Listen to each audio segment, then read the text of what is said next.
Selamat datang di What's on Economy, Bring the Insight. Bersama saya Salsabila Eskia, peneliti Indef. BI baru saja mengumumkan dari rapat Dewan Gubernur Bank Indonesia pada 21 Mei kemarin, dan hasilnya adalah bahwa adanya penurunan dari suku bunga itu sebesar 25 BPS atau menjadi sebesar 5,50%.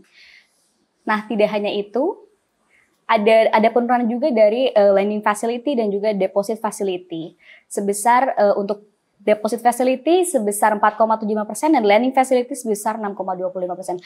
Lalu kira-kira bagaimana efeknya dari pemangkasan suku bunga ini ke depan untuk perkembangan Indonesia nantinya?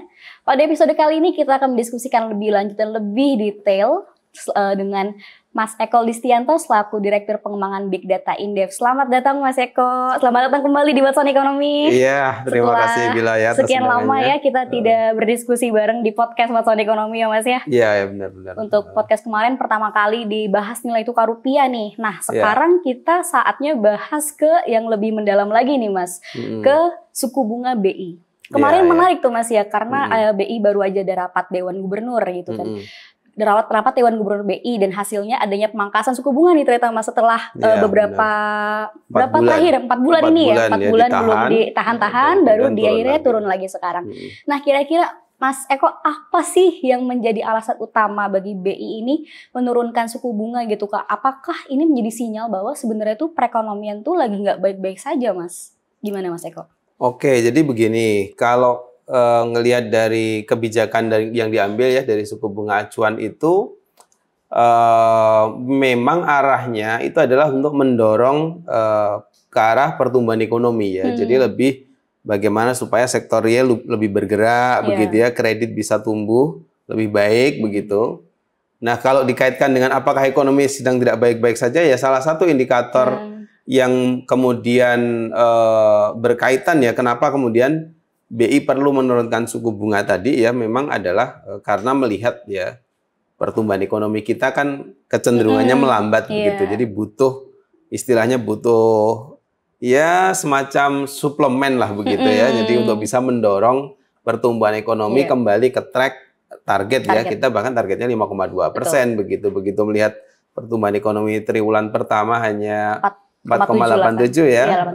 Itu terlalu rendah sepertinya begitu ya, harus dipacu lagi sehingga kemudian dilakukan penurunan suku bunga. Tetapi untuk melakukan penurunan suku bunga kan ada prasyaratnya ya, sehingga ya di dalam narasi Bank Sentral ya, di Bank Indonesia itu fokusnya kepada isu inflasi dulu ya. Begitu dia lihat inflasinya masih on the track sesuai target ya, target kita 2,5 plus minus 1 begitu ya, dan sekarang realisasi inflasinya itu 1,95, jadi masih dalam target lah gitu, dan nilai tukar tidak bisa kita katakan sangat stabil sebetulnya ya.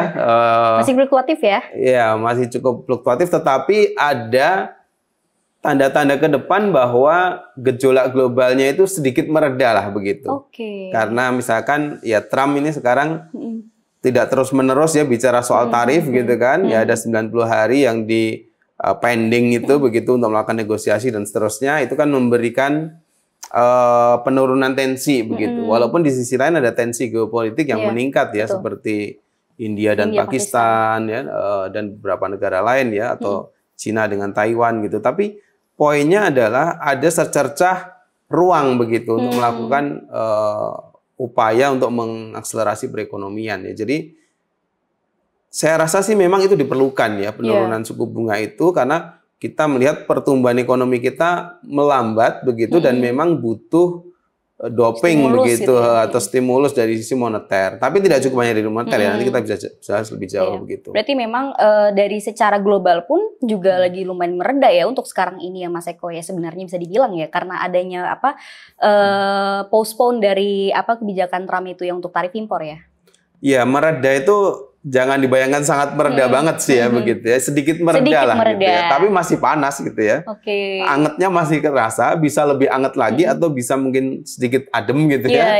Tergantung bagaimana nanti faktor geopolitik sebetulnya ya yang akan terjadi begitu. Tapi setidaknya kalau kita lihat ya, sepertinya kemarin tarif Trump itu hanya lebih kepada ini aja ya, menggertak saja sebetulnya kan, karena setelah naikin ratusan persen ke Cina, Cina balas ratusan persen juga, ternyata kemudian mulai itu ada negosiasi-negosiasi, ujungnya ya dari Amerika netapin 30%, dari Cina netapin 10%. Jadi agak lebih sangat moderat sebetulnya ya di level itu, sehingga kalau kita lihat ya dari situ sebenarnya ada clue kan bahwa ini juga nggak akan ratusan persen juga sih gitu ya. Yang melakukan retaliasi aja kemudian juga bisa dua-duanya bisa melunak gitu kan. Apalagi yang melakukan negosiasi, harapannya begitu kan ya. Kita mungkin juga harapannya kalaupun ada peningkatan tarif ya jangan terlalu tinggi ya, jangan 32% lah begitu ya. Mungkin bisa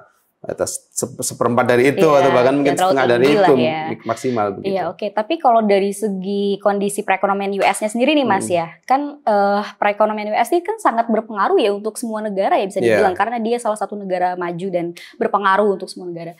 Nah, kalau melihat kondisi US dengan terutama melihat dari kondisi inflasinya, terus yang kemarin sempat memanas juga ya, terus juga melihat Fed rate ini belum turun juga.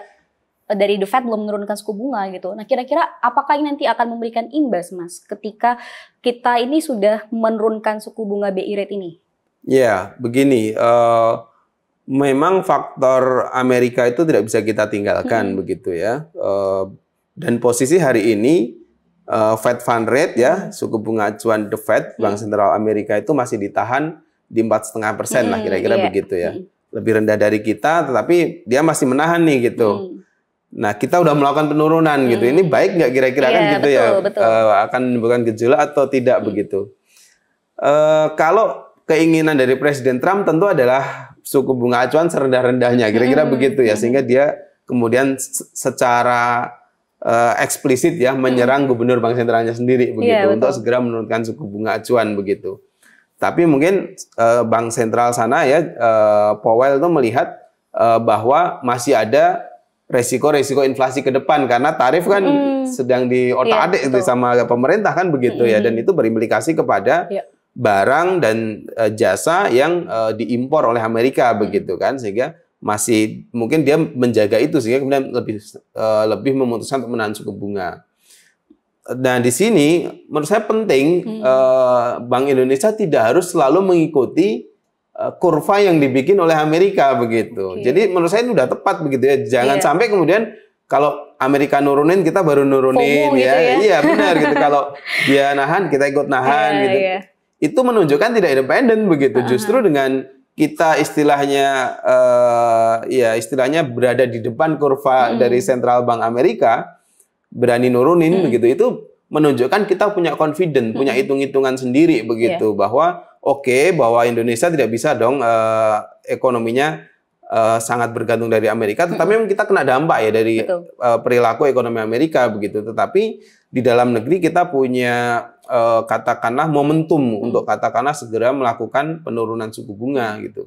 Karena tadi pertama kebutuhan sebetulnya ya, kebutuhan mengejar target pertumbuhan ekonomi ya 5,2% ya, harapannya begitu, atau at least bisa dijaga di 5%. Kenapa begitu, Bill? Karena dari World Bank, IMF itu udah ngasih proyeksi terbarunya itu udah 4,7 gitu loh. Udah jauh banget ya. Iya, udah turun gitu kan. Itu menggambarkan berarti ada masalah dong. Ya benar kayak bilang tadi, itu ada masalah di perekonomian Indonesia begitu. Tugas pemerintah kan adalah mencari solusi atas masalah itu kan. Nah, ada dari sisi moneter, Bank Sentral memang harus nurunin suku bunga begitu, dan itu dilakukan. Nah, cuma kan ini pembahasan lebih dalamnya adalah apakah ini akan berhasil mendorong perekonomian? Nah, itu kalau kita lihat engine ya atau mesin perekonomian itu ada dua lah setidaknya ya. Ada moneter, ada fiskal. Nah, fiskalnya juga harus lebih akseleratif untuk bisa mendorong gitu. Ini sayangnya ada upaya untuk mendorong dari sisi moneter dengan penurunan suku bunga acuan tersebut, tapi fiskalnya ini belum geber ini. Jadi belanja kita itu sampai bulan April kemarin ya, itu terrealisasi sekitar 806 triliun. Dari targetnya? Dari target total belanja kita tahun ini tuh 3.600 triliun ya. Masih jauh ya. Jadi masih jauh ya. Memang kan untuk dibelanjakan selama 12 bulan ya, di 2025. Tetapi 800,6 triliun atau kalau realisasinya itu sekitar 22% ya dari total belanja, itu menurut saya masih sangat moderat. Karena kalau istilah cara gampangnya begini, kalau seandainya pemerintah itu bisa belanja rata-rata ya, kan ada 12 bulan dalam setahun, ada anggaran yang dia harus targetkan 3.600. Berarti kalau dibagi 12 bulan, setidaknya setiap bulan dia harus belanja 300 triliun kan. Betul. Nah kalau 300 triliun ini sudah bulan Mei ya, katakanlah kalau sampai April kemarin, ya at least berarti kan sudah 1.200 harusnya. Tapi realisasinya baru 806 triliun gitu kan. Artinya ini masih berada di bawah potensial yang harusnya dia bisa lakukan begitu. Walaupun ya memang biasanya pola belanja kita menumpuk di akhir ya. Betul. Belanja pemerintah ini. Nah, kalau menumpuk di akhir, impact dari penurunan suku bunga acuan tadi dari sisi moneter tanpa diimbangi dari akselerasi dari sisi fiskal tidak akan cukup efektif untuk mendorong perekonomian. Kenapa bisa kayak gitu, Mas? Ya karena engine-nya cuma satu. Harusnya dia bisa ngegas dengan 2 engine ini gitu. Ada fiskal atau moneter kan. Moneter itu bisa merelaksasi kredit. Tapi keputusan nanti yang lebih cepat yang istilahnya kalau bahasa ininya apa ya, time lag gitu ya, itu apa itu berarti jeda waktu ya, atau dari penurunan suku bunga sampai kepada bank nanti akan menurunkan suku bunga ya, bank-bank umum begitu, itu kan ada jedanya. Kalau fiskal nggak ada jedanya, begitu misalkan Menteri Keuangan besok cairin itu anggaran, udah real besok time ya langsung real time gitu, sehingga harus dua-duanya jalan gitu. Nah ini baru engine sisi moneternya yang sudah mulai dipanasin lah gitu ya, udah mulai di-on kan, digas. Sisi fiskalnya harus ikut juga gitu. Jadi jangan bicara surplus ya. Surplus kalau belanjanya nggak sesuai dengan apa istilahnya target, realisasinya baru 800 T, yang tadinya kalau kita pecah secara rata-rata 1.200 misalnya, itu berarti sebetulnya belum akseleratif. Jadi bulan-bulan berikutnya harus lebih dikencengin lagi belanjanya gitu. Karena kita punya target 3.600 triliun untuk belanjanya ini begitu loh gitu. Jangan diirit-irit, jangan dibikin hanya sekedar untuk memoles supaya memang kelihatannya surplus sih gitu. Tapi belanjanya memang nggak kenceng gitu, sehingga ya kalau belanja nggak kenceng ya memang akan surplus situasinya. Tapi surplus itu tidak cukup baik untuk menggambarkan istilahnya apa ya, dukungan pemerintah gitu ya kepada pertumbuhan ekonomi, kecuali terjadi surplus tapi pertumbuhan ekonomi kita sudah 5,2%. Nah, itu baru bisa kita katakan surplus itu sehat. Tapi kalau surplus tapi pertumbuhan ekonomi cuma 4,8, ya berarti memang Anda ngirit gitu ya supaya hemat-hemat doang ya. Iya, berhemat gitu. Tapi kan tugas pemerintah bukan untuk berhemat pada hari ini ya. Dalam konteks ini kan mereka sudah anggarkan, sudah rencanakan 3.600 triliun. Jangan kemudian separuhnya itu diserap di triwulan 4 gitu. Ini yang sering terjadi di kita begitu. Kenapa di bulan triwulan pertama gitu Mas ya. Mungkin kita ngomongin fiskal dulu kali ya sebelum kita lanjut ke sektor moneter gitu ya. Kenapa pemerintah di triwulan pertama ini itu hemat banget Mas? Apakah karena ada rasa kehati-hatian atau takut mungkin nanti ada in case ada suatu hal yang mungkin bisa memperburuk kondisi perekonomian di triwulan kedua, triwulan ketiga sampai 4 gitu Mas? Atau gimana Mas kira-kira? Ya, kalau di triwulan pertama memang biasanya tidak terlalu akseleratif ya. Apalagi ini pemerintahan baru, ya, menteri-menterinya baru ya. Mungkin mereka baru belajar juga gitu ya bagaimana pengelolaan APBN. Maksudnya kan mereka punya anggaran di tiap-tiap kementerian gitu ya. Bagaimana strategi mereka untuk menyerap itu gitu ya dengan program dan proyek yang produktif gitu ya, itu biasanya perlu waktu ya, mereka harus adaptasi begitu, dan mudah-mudahan ini sudah masuk triwulan kedua, jangan terus ada adaptasi ya, ini saatnya untuk melakukan eksekusi dari anggaran yang sudah direncanakan gitu. Jadi kira-kira begitu. Jadi triwulan pertama kemarin memang dukungan dari belanja pemerintah ya kecil juga begitu ya, kecuali agak di Lebaran itu agak meningkat gitu, tapi sebelum Lebaran memang kecil begitu, dan Lebaran meningkat pun ternyata nggak nyampe mendorong ekonomi jadi 5% begitu kan. Sehingga harapannya nanti di triwulan kedua ini sudah disupport dari sisi moneter ya dengan pelonggaran kebijakan bunga acuan tadi, fiskalnya juga harus lebih dikencengin begitu. Jadi apalagi ini April kemarin dinyatakan ya sama Menteri Keuangan bahwa ada surplus gitu kan. Artinya posisi penerimaan kita kecenderungannya membaik gitu kan. Nah, kalau kecenderungannya membaik ya eksekusi belanjanya juga harus lebih ini dong gitu ya, harus lebih kenceng gitu. Tidak hanya di pusat ya, saya rasa di daerah juga penting begitu karena kadang-kadang hambatannya di daerah begitu. Jadi ya ini bagi daerah-daerah juga harus memastikan ya transfer dari pusat jangan sampai ngadat gitu ya. Kalau ngadat tagih aja gitu ya kan mereka bilang surplus gitu. Pemerintah pusat bilang surplus berarti duitnya ada dong. Iya, ya.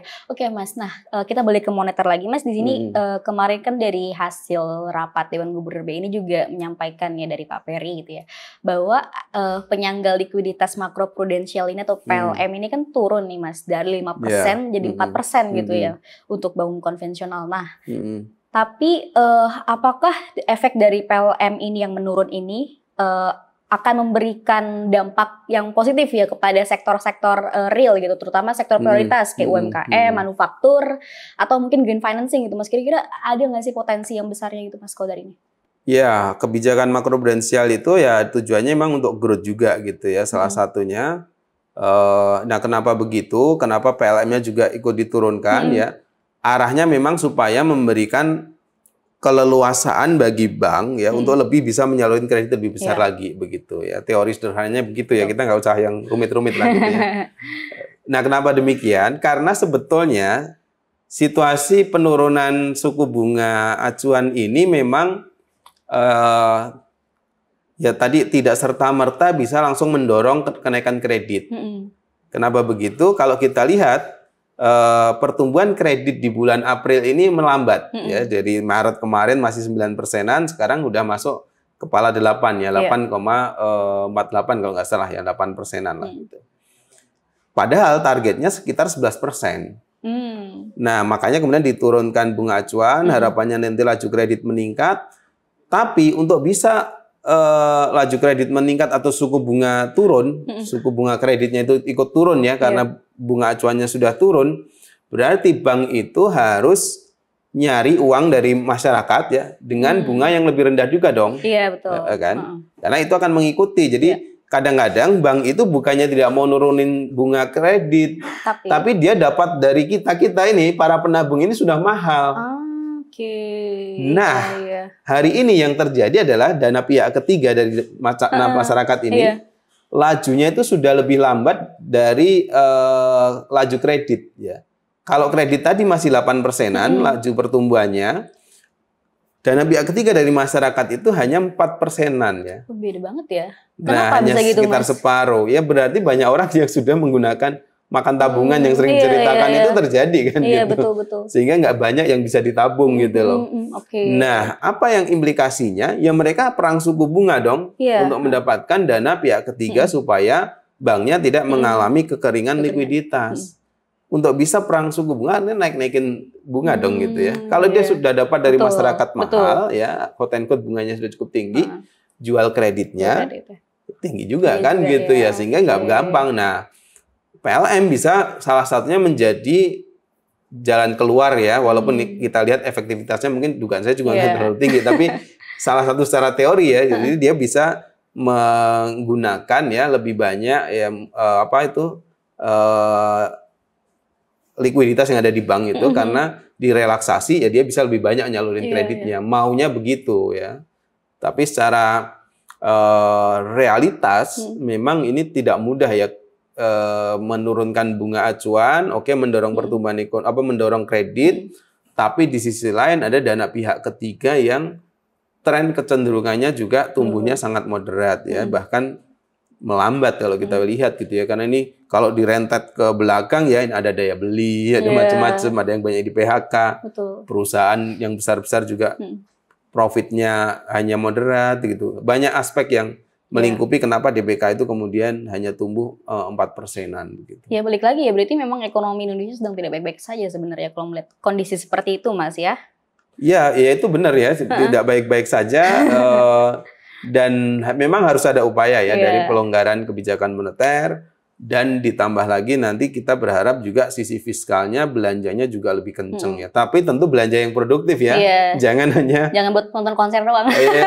Apalagi misalkan hanya sekedar untuk perjalanan dinas bolak-balik, itu kan tidak terlalu produktif ya. Tapi yang lebih produktif langsung misalkan apakah ke infrastruktur ataukah ke ketahanan pangan dan seterusnya begitu. Oke, nah mungkin untuk teman-teman yang masih awam nih Mas ya, akan dari apa sih sebenarnya dampak nyata bagi masyarakat dari adanya penurunan suku bunga ini? Apa sih sebenarnya yang masyarakat tuh bisa rasakan? Apakah dari segi kalau ketika kita menabung bisa dapat profit lebih, atau kalau kita misalkan mau investasi lebih untung, gimana Mas kira-kira untuk yang nyata realnya untuk kita tuh gimana Mas efeknya? Sebenarnya penurunan suku bunga acuan itu diharapkan ya secara teoritisnya itu bisa nanti itu mendorong pada penurunan suku bunga kredit. Nah kalau kredit itu suku bunganya sudah lebih murah, maka dunia usaha itu kan akan lebih mudah untuk pinjem ya, meminjam uang dari bank dengan bunga yang lebih rendah, tentu happy dong begitu ya. Betul. Mereka bisa menggerakkan perekonomian. Kalau bisa menggerakkan perekonomian, bisa menyerap lapangan kerja, gitu ya, menciptakan lapangan kerja, terus mengurangi pengangguran, ya. In total ya meningkatkan pertumbuhan ekonomi lah begitu ya. Disitulah kemudian manfaat bagi sektor real ya, termasuk juga masyarakat ya, apalagi Gen Z yang hari ini banyak nyari kerja gitu ya. Nah itu akan terjadi gitu. Tapi itu berarti tidak cukup hanya dari sisi moneter saja kan gitu ya. Balik lagi fiskal juga harus diikutin ya. Tapi kan kita juga tahu batasan tupoksi dari Bank Indonesia ya, Bank Sentral yang nggak semuanya bisa dilakukan gitu. Yang mampu dia lakukan adalah mengelola kebijakan moneter. Kita masih punya engine yang lain, kebijakan fiskal ya, yang dilakukan adalah ya bagaimana mendorong belanjanya bisa produktif dan akseleratif ya, sesuai dengan rencana begitu ya. Jangan hanya utang saja yang akseleratif gitu kan. Nah, nanti dari sisi masyarakat atau sektor realnya ya dunia usaha ngelihat situasi ini harusnya lebih optimis. Gitu. Kenapa? Karena kan berarti ini keputusan bunga acuan itu sebetulnya sifatnya adalah forward looking. Jadi melihat ke depan itu ada potensi untuk ekonomi itu memang menurut Bank Sentral begitu ya, itu memungkinkan untuk inflasi tetap rendah ya, nilai tukar terjaga misalkan begitu. Nah, dua komponen ini kan bisa memberi kepastian ke dunia usaha kan, sehingga dia berani nurunin suku bunga, kira-kira begitu. Harapannya itu disambut oleh dunia usaha, gitu. Nah, harusnya begitu ya. Tapi begitu. Memang itu tidak, realitanya tidak mudah karena misalkan bulan April kemarin juga PMI kita ya, Purchasing Manager Index ya, itu turun ya, hanya di angka 46 atau kontraksi. Itu menggambarkan dunia usaha kita tidak baik-baik saja, industri kita tidak baik-baik saja. Sehingga kalau keputusannya saya rasa sudah tepat ya, yang tidak baik-baik saja berarti butuh stimulus kan gitu. Yang bisa dilakukan Bank Sentral menurunkan suku bunga. Tapi harapan saya ini bukan penurunan yang terakhir ya di tahun ini begitu kan. Ini kan kalau cuma turun 25 basis point masih kurang ya. Cuma untuk bisa nurunin lebih kenceng lagi, ya itu mungkin dari Bank Indonesianya melihat situasi juga gitu kan. Kalau terlalu agresif, ya kita masih menghadapi ketidakpastian. Itu mungkin yang akan dilihat gitu. Tapi kalau bicara apakah kedepannya akan naik lagi, dugaan saya kok dalam jangka katakanlah mungkin 6 bulan ke depan tidak akan terjadi kenaikan. Minimal ditahan paling ya kalau itu ya, karena biasanya mereka sekali lagi melihatnya itu ke depan. Jadi ini adalah acuan yang bisa diacu bukan untuk 1-2 minggu kira-kira gitu ya, tapi lebih ke depan gitu. Nah, ya kita berharap nggak ada gejolak yang sangat luar biasa di perekonomian global begitu. Tapi dari adanya penurunan suku bunga ini, Mas, kira-kira ada nggak sih risiko yang mungkin bisa terjadi di Indonesia? Risiko dalam artian negatif ya gitu ya, mungkin bisa berdampak ke Indonesia secara perekonomian. Apakah ini justru bisa menjadi bumerang buat Indonesia? Resiko ada ya, karena kita mencoba untuk berada di depan kurva, quote and quote gitu ya. Amerika belum nurunin, kita udah berani nurunin gitu. Karena mungkin melihat situasi domestik kita cukup confident untuk menurunkan itu. Resiko ada karena ya sebetulnya pertama kita harus melihatnya memang Amerika, konteksnya Amerika-Cina sih pada hari ini ya. 90 hari yang dijanjikan Trump itu gitu ya, untuk dipending itu, apakah akan berbuah pada kesepakatan yang meredakan tensi geopolitik ya, atau perdagangan itu, atau justru nanti tiba-tiba karena mungkin deal-dealnya itu tidak menguntungkan Amerika begitu ya, Trump berubah lagi sikapnya gitu loh. Nah ini kan sangat bergantung dari pemimpinnya tadi gitu kan. harapannya sih ya terjadi kesepakatan gitu ya, kan kita sendiri kan 60 hari ya, 60 hari itu kalau kita hitung sampai 19 Juni nanti begitu, itu harus sudah ada kesepakatan dengan Indonesia begitu terkait dengan tarif gitu kan.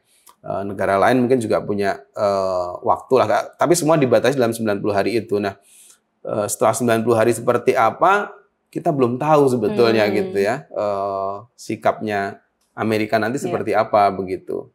Nah, tapi harapan kita tentu akan lebih ini ya, akan lebih melunak begitu ya, karena kan ya dia kalah dalam konteks dagang dengan negara lain itu kan semuanya pakai aturan internasional kan begitu ya.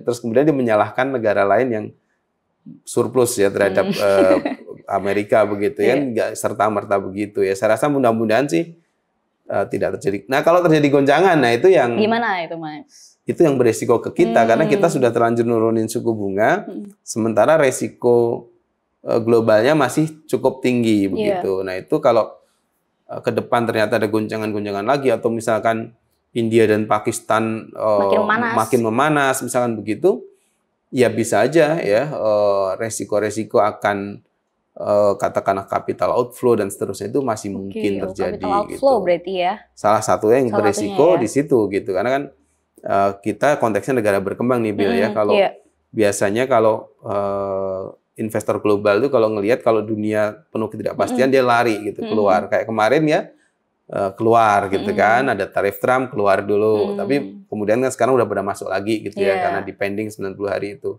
Jangan sampai setelah 90 hari keluar lagi gitu ya. Jangan sampai kayak kemarin ya IHSG yang sampai sempat anjlok ya Mas ya. Benar, seperti itu ya. Sekarang udah pulih ke 7 ribuan lagi. Nah, sekarang seperti itu ya. Jadi kemarin kan bahkan kalau saya ngeliat itu kalau nggak salah setelah pengumuman dari BI itu ya penurunan suku bunga acuan itu IHSG sempat hijau lagi ya sepertinya untuk beberapa saham gitu Mas ya. Tapi yang menarik nih Mas sebenarnya itu dari globalnya ini ya, dari Amerika sendiri. Beberapa perusahaan di Amerika ini sekarang lagi merah semua Mas, lagi anjlok Mas. Salah satunya ada perusahaan sepatu yang besar namanya N, itu bahkan turun. Terus mungkin ada beberapa perusahaan juga turun nih Mas. Nah terus kalau misalkan secara globalnya ini makin turun, terus dengan kondisi ketidakpastian globalnya semakin tidak jelas gitu, terus ditambah mungkin permintaan domestik juga semakin melemah dengan daya beli melemah gitu Mas. Kira-kira apakah menurut pandangan Mas Eko ke depan ini dalam jangka berapa bulan kira-kira BI akan bisa memutuskan lagi ini kira-kira bakal naik lagi atau enggak ya, atau nanti mungkin ada turun atau enggak? Pandangan Mas Eko gimana kira-kira? Ya jadi gini, ketika relaksasi itu prinsipnya diperlukan sebetulnya pada saat ekonomi sedang melambat gitu. Justru pada saat melambat itu justru memang butuh penurunan suku bunga gitu. Kadang-kadang ya ini tidak bicarain Bank Indonesia saja ya. Kadang-kadang suatu negara kemudian tidak berani menurunkan itu. Kenapa? Karena rupiahnya bergejolak atau mata uangnya lah gitu ya. Tidak hanya Bank Indonesia sih ya. Bank negara lain juga sama. Ketika mata uangnya masih bergejolak atau inflasinya masih tinggi, dia nggak serta-merta nurunin itu. Karena pertama yaitu menyalahi teori juga gitu ya. Logika publiknya nggak begitu gitu. Nah, sehingga tidak bisa terburu-buru. Nah seperti di Amerika, tadi akan ada pertanyaan kenapa kok masih ditahan gitu. Trump pengen banget sebelum nurunin bunga supaya dunia usahanya bisa bergerak gitu kan, maunya begitu. Tapi kepala bank sentral di Amerika masih nahan karena dia masih melihat resiko inflasi yang tinggi dari perilaku presidennya itu yang ngasih tarif serta-merta aja gitu ya ke negara-negara lain dan itu 60 negara gitu kan. Padahal Amerika tidak serta-merta bisa bikin ya di dalam negeri gitu kan. Nah sehingga resiko inflasinya masih ada, masih tinggi. Harga telur di sana sekarang mahal gitu kan. Betul. Nah, demikian juga ya Indonesia begitu. Ketika misalkan globalnya melemah, terus kita juga ikut daya beli turun dan seterusnya gitu. Probabilitas apakah nanti kebijakan bunga acuan itu akan naik lagi atau tidak, itu bergantung dari apakah inflasi masih terkendali, nilai tukar terkendali atau tidak gitu. Kalau itu masih dalam range kendali yang ditargetkan gitu ya, atau nilai fundamentalnya kalau nilai tukar rupiah, maka keputusannya sebaiknya ya jangan naikin gitu, atau at least menahan gitu. Kalau bisa menurunkan, itu akan lebih bisa memacu sektor real begitu. Tapi kalau kemudian bergejolak ya baru, kadang ya. mau nggak mau konsekuensinya bisa sampai menaikkan begitu untuk menstabilkan lagi perekonomian begitu. Memang itu akan quote and quote mengurangi ya tingkat dukungan terhadap pertumbuhan ekonomi. Tapi kan ini ya manajemen apa ya kayak bejana berhubungan begitu ya, mana yang mau didahulukan gitu kan. Pasti stabilitas harus didahulukan gitu. Nah mungkin kan teman-teman masih belum paham juga Mas ya kira-kira, tapi tadi kan bahas terkait inflasi dan juga nilai tukar sebagai salah satu indikator yang menjadi keputusan Bank Indonesia apakah akan menaikkan atau menurunkan suku bunga gitu ya. Kalau dari inflasi kan dari target mungkin kan kita bisa melihat target. Kalau untuk nilai tukar Mas, kira-kira apa yang bisa kita bilang bahwa volatilitas dari nilai tukar rupiah itu masih stabil? Ya, nilai tukar kan memang kita nggak mematok angkanya ya, tapi menjaga volatilitasnya di level yang sesuai fundamentalnya seperti itu. Bahasa ini kan sangat abstrak ya bagi orang awam. Betul. Belum dan sengaja tahu. Dibikin seperti itu ya. Memang tidak harus sangat konkret gitu kan. Kalau sangat konkret dengan ini ya cadangan devisa kita cukup gitu ya, tetapi memang ya ada batasannya kan 6 bulan impor dan pembayaran utang luar negeri pemerintah ya. Sehingga memang dari Bank Sentral tidak karena sesuai dengan teori dasarnya kita pakai floating exchange rate ya, memang tidak mematok apakah berapa persen ya, berapa ribu ya per dolar begitu, tetapi sebagai ukurannya kita dikasih clue gitu ya. Ada asumsi makro di APBN itu misalkan rupiah sekarang itu kan 2025 itu 16.000 begitu ya per US dollar. Kalau angkanya sudah jauh dari range itu, misalkan jadi 17.000 atau apa ya, biasanya intervensinya itu kenceng. Nah, kita bisa ngelihat dari perilaku intervensi Bank Indonesia ketika rupiah kemarin tembus 17.000 kan jor-joran kan itu ya. Kadang-kadang sampai lebih dari 3 miliar US digelontorin ke pasar untuk menstabilkan itu kan. Ya berimplikasi cadangan devisa kita turun ya, tapi 152 miliar itu masih cukup kuat bagi menurut saya ya. Tentu kalau hanya mengandalkan itu melakukan upaya tidak itu ya, tapi masih itu cukup membantu ya 152 miliar itu. Dan harus ada upaya-upaya lain untuk membuat pasar confident. Kira-kira begitu. Jadi ya balik lagi ke tadi itu tidak bisa dijawab berapa rupiah gitu ya secara nilai gitu, tetapi melihat dari volatilitasnya. Kalau dia volatilitasnya itu yang saya perhatikan kalau sudah di atas 10% volatility hariannya itu ya agak lebih kenceng intervensinya begitu.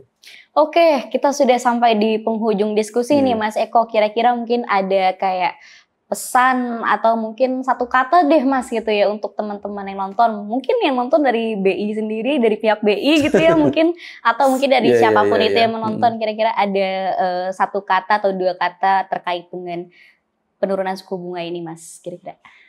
Ya, pertama begini, kalau menurut saya ya memang penurunan suku bunga ini diperlukan dan itu sudah dilakukan oleh Bank Sentral. Nah sekarang justru yang harus kita lebih dorong itu adalah bagaimana fiskal ini bisa bekerja secara maksimal juga begitu. Jadi kalau dua engine ini jalan barengan, saya kok masih optimis ya kita bisa menyelamatkan pertumbuhan ekonomi kita ke paling nggak 5% lah gitu ya. Tapi ya tadi kalau kemudian belanjanya numpuk lagi di akhir tahun, terus kemudian ya dari Bank Indonesia tidak cukup hanya ngotak-atik suku bunga ya, dia juga harus memaintain bagaimana nilai tukar ya, bagaimana kemudian juga meningkatkan efektivitas dari kebijakan makroprudensial tadi begitu. Itu tetap harus dilakukan ya di dalam upaya-upaya untuk mendorong kredit begitu biar bertambah begitu. Dan satu lagi, bahkan kita butuh penegak hukum nih gitu, karena kan banyak dunia usaha ini sekarang mengeluhnya itu bukan karena pajak atau apa gitu ya, tapi justru karena gangguan-gangguan dari ya ilegal ya, dari apa ya mungkin dari premanisme dan seterusnya itu yang itu butuh aparat begitu untuk jagain supaya jangan sampai mengganggu dunia usaha begitu. Kira-kira itu. Oke, terima kasih banyak Mas Eko sudah berdiskusi panjang dan sangat jelas di episode kali ini. Mas, semoga nanti kita next bisa podcast lagi ya di What's on Economy. Mungkin kita ngobrol dengan topik-topik lainnya yang lebih hangat. Terima kasih Mas Eko. Ya, sama-sama Bila. Ekonomi Indonesia ibarat mobil yang gas dan remnya harus pas. Bank Indonesia baru saja menekan pedal gas lewat pemangkasan suku bunga. Nanti tinggal kita tunggu secepat apa efeknya akan terasa. Nantinya episode What's on Economy selanjutnya pada YouTube Official Indef. Untuk informasi dan kegiatan Indef lainnya, teman-teman bisa kunjungi Instagram di @indef_official. Terima kasih dan sampai jumpa kembali.